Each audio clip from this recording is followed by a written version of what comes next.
Welcome to John Academy. This is Shahul John. आज हम पढ़ने वाले हैं NIOS हिस्ट्री कोड 315 का चैप्टर 17 का पार्ट 1, जिसका नाम है ब्रिटिश उपनिवेशवाद का आर्थिक प्रभाव। स्टार्ट करते हैं चैप्टर को। यहाँ से स्टार्ट करेंगे हम चैप्टर।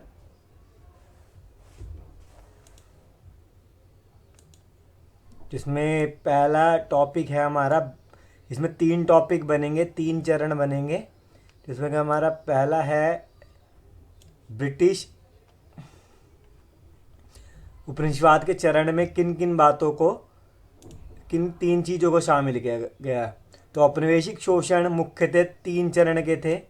कौन कौन से देख, तो वाणिज्यवाद था पहला, जो 1757 से 1813 तक चला। दूसरा था 1813 से 1858 तक। तीसरा था 1858 से आगे। इसके बारे में हम पूरा अब आगे से पढ़ते हैं। हम पहले इस वीडियो में प्रथम चरण को ही कवर करेंगे।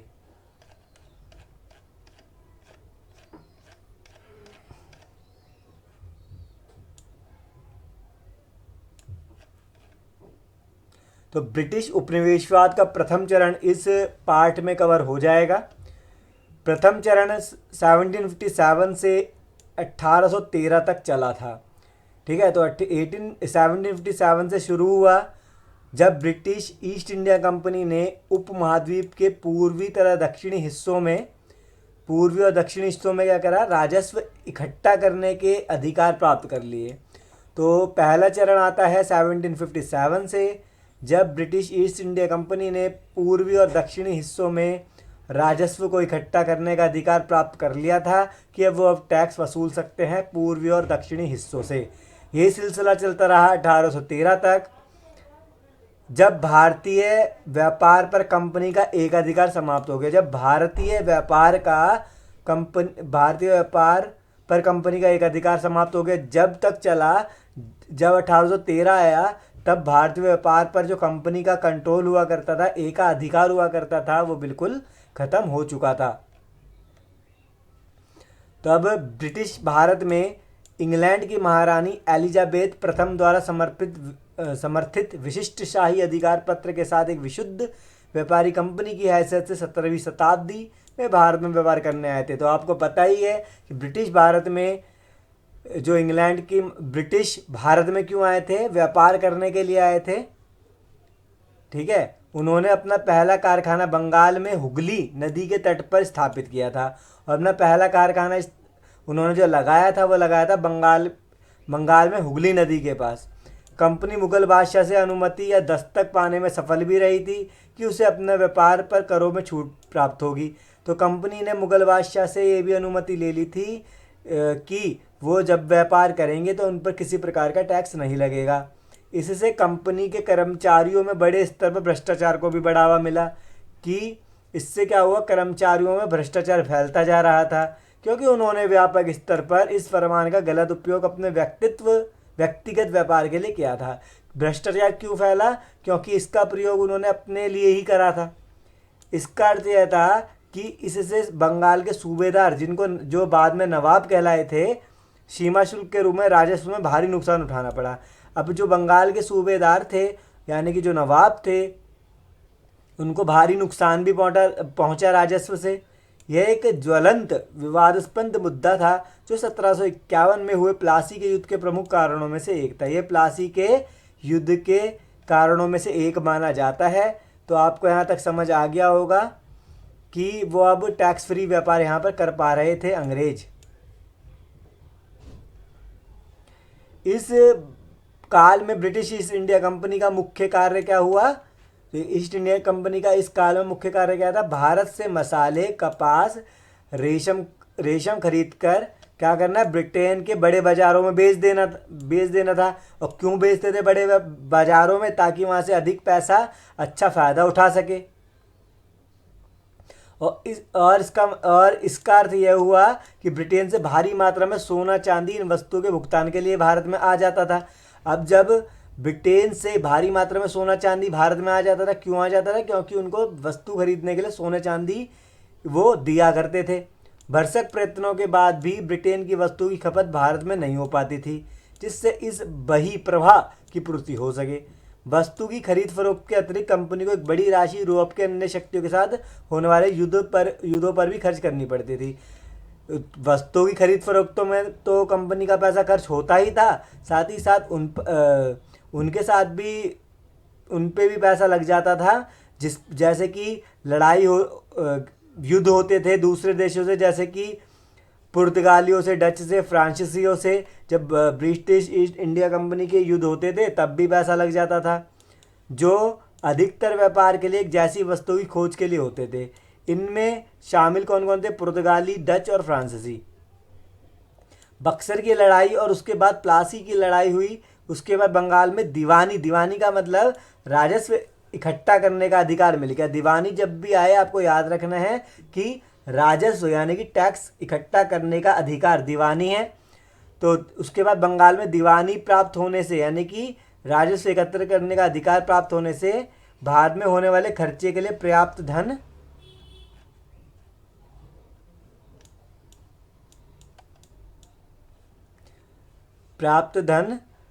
प्राप्त होने लगा। फिर आती है, अब आने लग गया था जब वो टैक्स वसूलने लग गए थे तो उससे क्या आने लग गया था? पैसा आने लग गया था। भू राजस्व नीतियाँ कौन सी थी? 1765 में ईस्ट इंडिया कंपनी को बंगाल, बिहार, उड़ीसा से दीवानी की प्राप्ति के पश्चात ब्रिटिश प्रशासन का मुख्य कार्य उपनिवेश से राजस्व की अधिक से अधिक वसूली करना रह गया। जब 1765 आया तब East India Company Bengal, Bihar और उड़ीसा से राजस्व वसूल कर पा रही थी, यानी कि दीवानी वसूल कर पा रही थी। और कहाँ से? जहाँ पर जो ब्रिटिश ईस्ट इंडिया कंपनी के उपनिवेश थे। उपनिवेश का मतलब जिस पर किसी शक्तिशाली देश का कंट्रोल होता है, उस कमज़ोर देश को उपनिवेश कहते हैं। तो उससे टैक्स वसूल कर पा रहे थे वो। कृषि लगान कंपनी की आय का मुख्य स्रोत हो गया था। कृषि से लगान को वसूलना कंपनी का आय का मुख्य स्रोत था, जिससे वह ब्रिटेन में अपने निवेशकों को लाभांश का भुगतान करती थी। और जब वो इनसे टैक्स वसूल लेती थी कंपनी, तो ब्रिटेन में अपने निवेशकों को लाभांश का भुगतान भी करती थी। इस उद्देश्य की प्राप्ति के लिए ब्रिटिश प्रशासन ने भू राजस्व की प्राप्ति के कई तरीके अपनाए। अब ब्रिटिश प्रशासन ने क्या करा? भूमि से राजस्व को यानी कि भूमि के टैक्स को वसूलने के नए नए तरीके अपनाए। इनसे कुछ हद तक उन रिश्तों पर भी प्रभाव पड़ा जो उपनिवेश तथा शासक के बीच में थे। ठीक है, तो अब वो वसूलने लग गए और भी भू राजस्व यानी कि भूमि से मिलने वाला राजस्व, पैसा।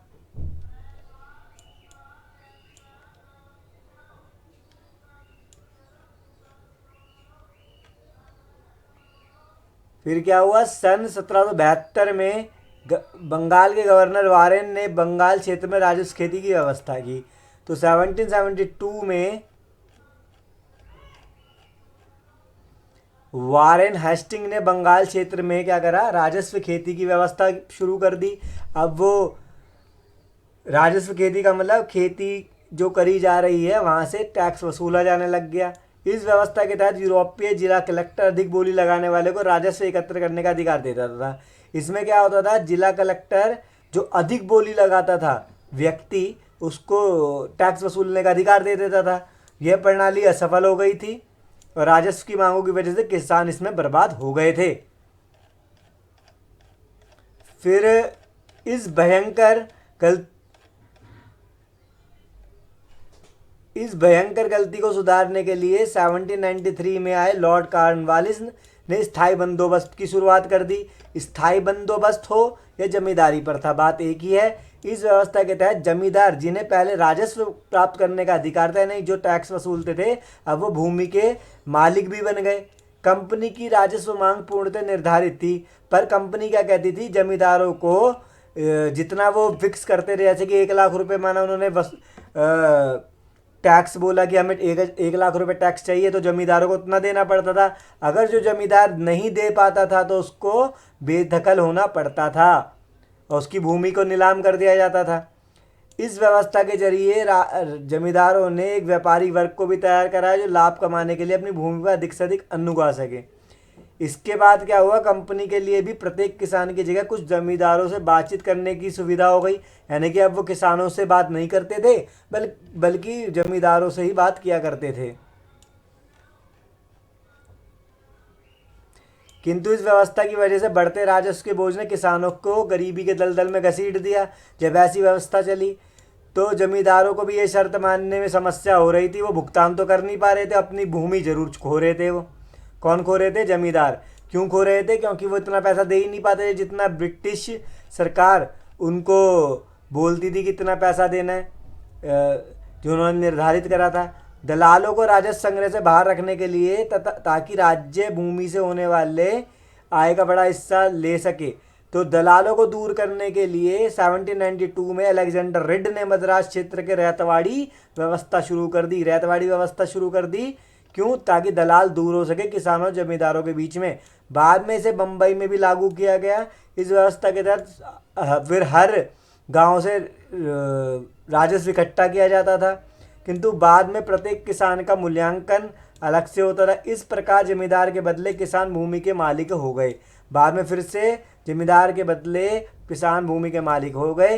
इस व्यवस्था ने राज्य को राजस्व संग्रह वृद्धि की, किंतु मूल्यांकन त्रुटि था, किसान करों को भारी बोझ दब गए। पर इस व्यवस्था ने राजस्व संग्रह में वृद्धि की, राजस्व तो इकट्ठा ज़्यादा हुआ, पर इसमें कुछ त्रुटियां यानी कि बहुत सी कमियां देखी गई, जिससे किसान करों के बोझ में दब गए और भूमि के दलाल हालांकि फलते फूलते रहे। जो यानी कि जो भूमि के दलाल थे वो तो फलते फूलते रहे जब ये व्यवस्था स्टार्ट हुई थी। भारत के उत्तरी तरफ उत्तर पश्चिम में 1822 के उपरांत महलवाड़ी व्यवस्था लागू हो गई। अब ये महलवाड़ी व्यवस्था क्या है? इसमें क्या हुआ, ग्राम समाज अधिकतर मामलों में तालुकदारों से समझौते करते थे। तो ग्राम समाज अधिकतर मामलों में तालुकदारों से समझौते किए गए थे। इसमें ऐसी हर वित्तीय इकाई यानी कि हर एक पैसों की जो इकाई थी उसे महल कहा गया। इस व्यवस्था के तहत कुछ महत्ता सामूहिक संपत्ति अधिकार को भी प्राप्त हो गई। अंग्रेजों की राजस्व नीतियों के परिणाम स्वरूप कृषि विकास की गति भी रुक गई। जब जो उन्होंने राजस्व की नीति अपनाई थी, इससे उनकी कृषि के विकास की गति भी रुक रही थी। किसान अपनी ही जमीन पर किराएदार बन के रह गए थे, दलालों की संख्या में बढ़ गई थी, सूदखोर पनपने लग गए थे, भूमि के मालिक और जमींदार उपनिवेशवाद के मुख्य वर्ग के तरह के सहयोगी बन गए। भूमि के मालिक तथा जमींदार के होते ब्रिटिश उपनिवेशवाद के मुख्य वर्ग तथा सहयोगी बन गए थे। दीवानी अधिकार की प्राप्ति का अर्थ अब क्या हो गया? दीवानी अधिकार की प्राप्ति का अर्थ क्या हो गया? अब समृद्ध क्षेत्र में कंपनी स्थानीय शासकों, जमींदारों, व्यापारियों की दौलत को नियंत्रित कर सकती थी। अब दीवानी अधिकार के तहत अब क्या कर सकती थी? कंपनी शासकों, जमींदारों और व्यापारियों की दौलत को कंट्रोल कर सकती थी। उन्हें ब्रिटेन में बिकने के लिए भेजे जा रहे माल को खरीदने के लिए उनका उपयोग कर सकती थी, और जो ब्रिटेन में बेचने के लिए जो माल है उन पर भी वो कंट्रोल कर सकती थी कंपनी।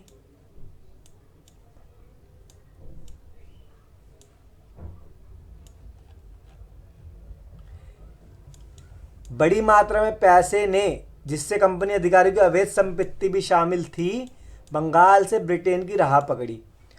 तो अब क्या हुआ, जो पैसे वैसे तो कमा लिए इन्होंने, तो बंगाल से ब्रिटेन की राह पकड़ ली इन्होंने। घर लौटने से पहले कंपनियों ने बहुत माल कमाया था, यानी कि बहुत पैसा कमाया था, और अपना विलासी जीवन शैली भी जीते थे, लग्जरियस लाइफ भी जीने लग गए थे। जब भारत से पैसा कमाकर, भारत के कच्चे मालों से पैसा कमाकर, तब उनको ब्रिटेन में जिन्होंने ऐसा पैसा कमाया था, विलासी जीवन शैली जी रहे थे, उनको नाबोब कहा गया। ब्रिटेन के अंदर क्या कहा गया? नाबोब। इस पैसे का बड़ा भाग कंपनी को ब्रिटेन में औद्योगिक क्रांति में जान डालने का काम आया, और जो पैसा कमाया था इन लोगों ने राजस्व से, वही पैसा ब्रिटेन की औद्योगिक क्रांति में भी काम आ गया था। भूमि राजस्व से अधिक लाभ प्राप्त करने के लालच ने भारत के क्षेत्रीय विस्तार में अधिक उग्र आक्रामक नीति अपनाने को बाध्य किया। फिर क्या हुआ? अधिक लाभ जब कमा लिया उन्होंने राजस्व, पैसा अच्छा कमा लिया, तो इससे क्या हुआ? भारत के अंदर उग्र और आक्रामक नीतियाँ लोगों ने अपनानी शुरू कर दी। तो जितने भी ये क्वेश्चन हैं जो हमने अभी पढ़ा है उससे आपके कवर हो जाएंगे, और इसी को पढ़ के जाएं, इससे आप नोट्स बनाएं, वो एग्ज़ाम में ज़रूर आएंगे। यह हमारा फर्स्ट पार्ट था जो कि यहीं कंप्लीट होता है। इस वीडियो को लाइक शेयर करना ना भूलें।